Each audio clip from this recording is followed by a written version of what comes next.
living now in Boston.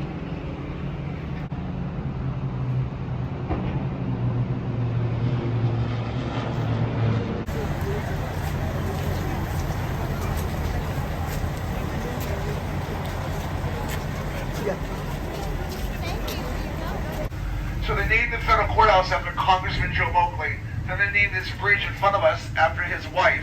This is the Evelyn Moakley Seaport Avenue Bridge. It turns right to left. It's what you would call a swing bridge. When I first moved to this area, I moved here in 1982. Charlestown was a very rough area, to say the very least.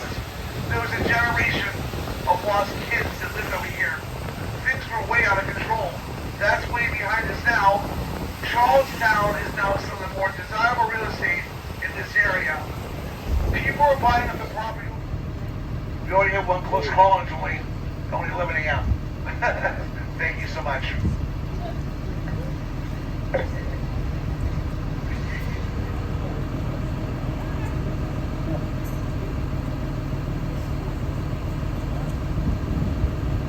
Bunker Hill Memorial Bridge, and everybody's happy. I know I am.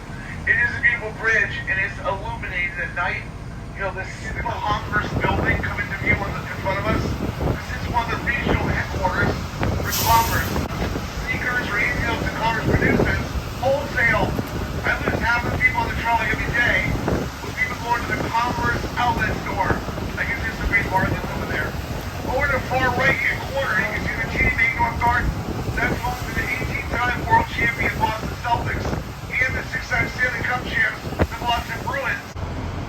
They called it the highway in the sky when they sold it to the people in the 1950s. This is how sentimental people were about the old property, the old building. They just could not let it go. You know what? It was way obsolete.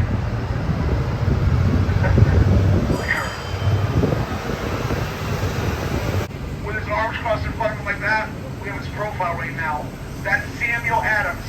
Not only was he the founder of the Sons of Liberty, the resistance group we talked about, he was also the second governor of the state of Massachusetts.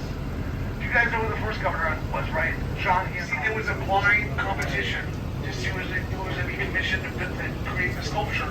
And she won the competition. And when they found out that she was a female, they tried to take it from her. But she didn't. Forward on the right is the old State House on the right. It dates back to 1713. The Declaration of Independence was read to Bostonians for the first time ever from that balcony, July 18, 1776. To commemorate that act, they read the Declaration of Independence from that balcony every 4th of July. I've been in some of the meetings, you guys, and they're very emotional. Just below the balcony is a cobblestone circle on the sidewalk. You can see it right there. That marks the site of the Boston Massacre, which took place on March 5th, 1770.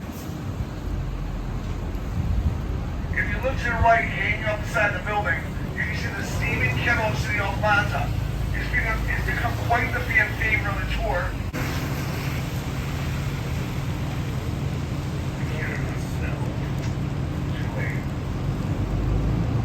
Forward in front of us is the Longfellow Bridge. It's named in honor of Henry Wadsworth Longfellow because he wrote the poem, The Bridge. Longfellow was referring to the West Street Bridge. You can be joining to our right here. They'll be trying to do this stop and every stop every 10 to 15 minutes for the rest of the day. And every trying to get off the colleges will take up a block of the real estate at a time. But initially, these were private dwellings, every last one of them. You know, you'll notice that if you look to the left, it goes right in between the two coupled avenues. It's 10 blocks long, it's right there, and it's a must-see. Every block that you go, there's art, memorials, monuments, and sculptures for 10 blocks in a row. It's especially beautiful this time of the year because the foliage is just starting to come in. We're about 2 weeks away from peak foliage. The body of water behind it is called the reflecting pool. And then the Mother Church and the chapel is in the distance. I love walking around the Christian Science Church. It's very calming and very peaceful. You can feel it when you're over there, you know. They have priceless books and documents on display.